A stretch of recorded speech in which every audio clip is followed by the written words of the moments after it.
नमस्कार, Dane hand में आपका स्वागत है। मैं इकराम अंसारी। आज हम मौजूद हैं खुर्शीद जी के यहाँ। खुर्शीद जी एक समाज सेवी, सोशल वर्क करने वाले बहुत अच्छे व्यक्ति हैं जिनको जानकारी बहुत है।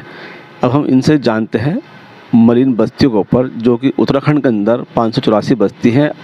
इसमें अगर बस्तियों का तुम्हारा अतिक्रमण बस्तियों पर होता है तो जनता पर क्या फ़र्क पड़ेगा और जनता कहाँ जाएगी, जानते हैं खुर्शीद जी से। उत्तराखंड के अंदर 584 मलिन बस्तियाँ हैं, जैसा अभी आपने बताया, और देहरादून के अंदर भी 119 मलिन बस्तियाँ हैं। अभी 2041 का जो मास्टर प्लान बनाया जा रहा है उसके अंदर ये प्रस्ताव किया गया है कि जितनी भी मलिन बस्तियाँ हैं उनको 2041 तक पूरी तरह से हटा दिया जाएगा और उनमें जो लोग रहते हैं उनको किसी जगह दूसरी जगह पर उनको बसाया जाएगा, दूसरी बस्ती बना करके। अब हमें समझने की ज़रूरत ये है कि ये आखिर क्या हैं, ये अवैध बस्तियाँ या अवैध जायदादें या वैध जायदादें, इसके फ़र्क को हमें समझना पड़ेगा ताकि हमारी ये समझ में आए कि हम किस तरह से अपनी चीज़ों को सही कर सकते हैं। तो देखिए, वैध ये होता है कि आपने मान लीजिए आपने एक ज़मीन ख़रीदी, उसकी रजिस्ट्री कराई, उसके बाद उसका दाखिल खारिज कराया, चाहे वो तहसील के अंदर आपने कराया या नगर निगम के अंदर उसका दाखिल खारिज कराया। उसके बाद उसको जो है आपने बाकायदा तौर से इनकम टैक्स में डिक्लेयर किया कि भाई मैंने ये इन्वेस्टमेंट किया है जायदाद के अंदर। और अगर उसमें आपने मकान बनाया तो उसका आपने जो MDDA है या जो भी वहाँ पर आपकी ऑर्गेनाइजेशन है जो ये देखती है नक्शे वगैरह का, उससे आपने नक्शा पास कराया। तो ये तो सिस्टम है कि आपकी वो जायदाद वैध हुई। अब इसके अलावा कुछ इस तरह का देखने में आया है कि जो जायदादें हैं कि लोगों ने नदियों के किनारे जो है वहाँ पर पट्टे की जो ज़मीन थी या ग्राम पंचायत की ज़मीन थी उसके ऊपर अपने घर बना लिए। तो अगर पट्टा सरकारी तौर से इशू हुआ है तो उसके नाम से, जिसके नाम से पट्टा इशू हुआ है, वो पट्टा वैलिड है। अगर वो वैलिड है उसके ऊपर, और उसके ऊपर अगर ये परमिशन है कि उसके ऊपर आदमी घर बना सकता है तो घर बनाने की उसकी परमिशन है तो वो बना सकता है। मगर अगर वो पट्टा ऐसा है कि पट्टा किसी के नाम से इशू हुआ है और आपने उससे एग्रीमेंट कर के और वो जो है जगह ले ली है, या पट्टा नहीं है और आपने वो सिर्फ जो है कब्ज़े के बिना के ऊपर वो आपने ज़मीन ले ली है, चाहे उसका एग्रीमेंट भी कर लिया है आपने, चाहे आपने उससे रजिस्ट्री भी करा ली है, तो वो जगह वैध नहीं है। उसके बाद चूँकि जब आपकी जगह ही वैध नहीं है तो उसका दाखिल खारिज भी नहीं होता है। दाखिल खारिज नहीं होता है तो फिर आप उसमें नक्शा पास नहीं करा सकते। तो ये सारा जो प्रोसेस है, इसकी वजह से क्या होता है कि इस तरह की जो बस्तियाँ बस जाती हैं वो सारी अवैध बस्तियाँ कहलाती हैं। करना ये चाहिए। देखिए, बहुत सारे लोगों को हमने देखा है कि उन्होंने जो उनकी ज़मीन जो है वो तो पट्टे की भी नहीं है, एग्रीमेंट के ऊपर ले रखी है, कब्ज़ा की हुई ज़मीन है, मगर उन्होंने 20-20, 30-30 लाख रुपए लेकर के अपने मकान बना रखे हैं। तो सच्चाई की बात यह है कि वो उसमें बिजली भी है, पानी भी है, सड़क भी वहाँ पर बनी हुई है, वोटर कार्ड भी बना हुआ है, सबके बावजूद भी वो ज़मीन जो है आपकी, वो जगह जो है वो अवैध है। जब तक के लेकिन खुर्शीद साहब ये बताइए, आप जब सरकार का सामने ये अतिक्रमण होता है और उस पर अतिक्रमण के साथ साथ में मकान घोषित किए जाते हैं, बनते हैं, तो सरकार तब तो ऑब्जेक्शन लगाती नहीं है और बिजली पानी का कनेक्शन भी देती है, तो इसको आप कैसे मानते हैं? देखिए, ये गलत है। होना तो ये चाहिए कि जब वो शुरू में ही कोई इस तरह की कोई बात आ रही है सामने, ऐसा नहीं कि वो सरकार की नॉलेज में नहीं होती है या सरकारी जो अधिकारी हैं उनकी नॉलेज में नहीं होती है, वो एक तरह से उस वक्त आंखें बंद कर लेते हैं। तो होना तो ये चाहिए कि जब वो शुरू में ही कोई बात है तो उसको रोका जाना चाहिए, और अगर इस तरह का कोई वहाँ पर अतिक्रमण कर रहा है या कोई घेर रहा है या कब्ज़ा कर रहा है नाजायज़ तरीके से, उसको रोका जाना चाहिए।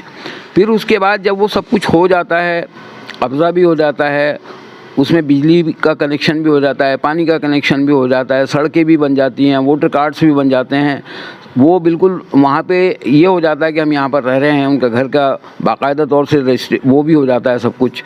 तो उस हालात के अंदर फिर जब ये होता है कि नहीं भाई ये तो सरकारी भूमि है, या ये कब्ज़ाई भी भूमि है, या ये जो है भूमि अतिक्रमित है, या ये अवैध कॉलोनी है, तो उस हालात के अंदर उनके फिर वो घर टूटते हैं, वो बहुत दुखदाई होते हैं, वो सबके लिए दुखदाई होते हैं जो भी लोग उसके अंदर रहते हैं। और सरकार को या तो उन बस्तियों को नियमित कर देना चाहिए। भाई आपके सामने हो रहा है वो काम, आपकी मर्ज़ी के सामने हो रहा है, आपके ऑफिसर्स के सामने हो रहा है, आप उसमें सारी तरह की सहूलतें दे रहे हैं, तो या तो आप उसको नियमित कर दीजिए। और अगर आपको वाकई ये किसी परियोजना के तहत उनको हटाने की ज़रूरत है तो उनको जो है मानवीय एतबार से, ह्यूमैनिटेरियन एतबार से आपको उनको दूसरी जगह बसाने के लिए कोई इंतज़ाम करना चाहिए सरकार को। और इसके अलावा जैसे ये तो कब्ज़ा की हुई ज़मीनें हैं या पट्टे की ज़मीनें हैं, इसके अलावा लोग वर्ग 4 की ज़मीनों के ऊपर भी इसी तरह से रह रहे हैं। बहुत सारी बस्ती जैसे हमारी यहाँ पर बहुत सारी बस्ती हैं कि जहाँ पर ज़मीनें हैं और लोगों ने वहाँ पर घर बना लिए हैं और वो 20 साल से 30 साल से वहाँ पर रह रहे हैं। चंद्रमणि एक ऐसी बस्ती है जहाँ पर बहुत साल से लोग रह रहे हैं वहाँ पर। और अब जो है वो ज़मीन भैया तो उसको आप रेगुलाइज़ कीजिए, उन लोगों के घरों को, आवास को रेगुलाइज़ कर दीजिए, उनसे पैसे ले लीजिए। इससे तो आप ही की सरकार की ही आमदनी बढ़ेगी। उनको रेगुलाइज़ करके उनसे एक प्रॉपर तरीके से उनकी रजिस्ट्री करा दीजिए। अब आपकी अगर कोई परियोजना आती है और उनसे खाली कराते हैं, उनके घर टूटते हैं, तो आप उनके गरीब लोगों के या जो भी लोग हैं उनके आशियाने तोड़ते हैं तो उन्हें तकलीफ़ होती है और सभी को तकलीफ़ होती है उस बात से, क्योंकि ये एक तरह से मानवीय त्रासदी होती है।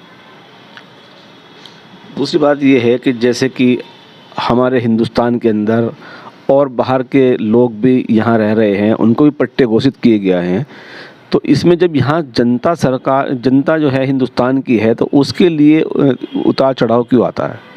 देखिए, अभी जैसे नज़ूल की भूमि के बारे में चल रहा है आजकल, हल्द्वानी के अंदर चल रहा है कि वहाँ पर 4,500 परिवार जो है, कोई 70 साल से रह रहा है, कोई 50 साल से रह रहा है, वहाँ रह रहे हैं। रेलवे की ज़मीन का क्लेम किया जा रहा है, नज़ूल की ज़मीन का क्लेम किया जा रहा है। नज़ूल की ज़मीन हल्द्वानी के अंदर है, इसमें कोई शक नहीं, वो सारी नज़ूल की भूमि के ऊपर बसा हुआ है।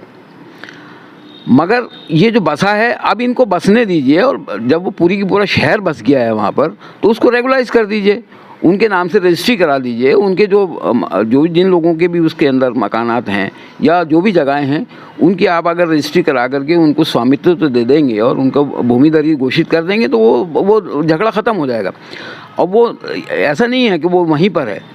हल्द्वानी के अलावा ऋषिकेश है हमारा, ऋषिकेश के अंदर जो है तमाम तर जो है वो फॉरेस्ट की ज़मीन के ऊपर सारा ऋषिकेश बसा हुआ है। बहुत सारे ऐसे इलाके हैं, हरिद्वार में बहुत सारे इलाके हैं जहाँ पे वो फॉरेस्ट की ज़मीन के ऊपर जो है मकानात बने हुए हैं, लोग रह रहे हैं, आश्रम बने हुए हैं। तो इन सब हालात के अंदर आप सरकार को ये चाहिए कि जब लोग वहाँ पे बस गए हैं, या तो एक बार उनको पूरी तरीके से आइडेंटिफाई करके आप उनको प्रपोज़ल दीजिए कि भैया हम आपको जो है इसको रेगुलाइज़ कर रहे हैं, आप इतने पैसे हमारे पास जमा कीजिए और इसकी रजिस्ट्री करा लीजिए। तो वो जो ये समस्या है रोज़ की, जो मलिन बस्तियों की और नज़ूल भूमि की और वर्ग 4 की भूमि की और कब्ज़ों की, अवैध कब्ज़ों की, ये सब चीज़ें ख़त्म हो जाएंगी। आखिरकार ये लोग जो हैं भारत के रहने वाले लोग हैं, ये कहीं विलायत से नहीं आए हैं, ये लोग ये भारत के लोग हैं, भारत के नागरिक हैं। उनको यहाँ पर रहने का, सहने का, बसने का, उनको मकान बनाने का, कारोबार करने का हक़ है, संविधान ने हक़ दे रखा है।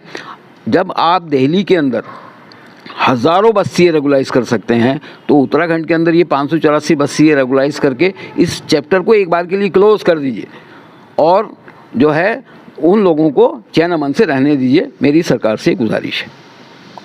ये थे हमारे साथ खुर्शीद जी, जिनका कहना है कि जनता को चैन सुकून से रहने दीजिए। देखते रहिए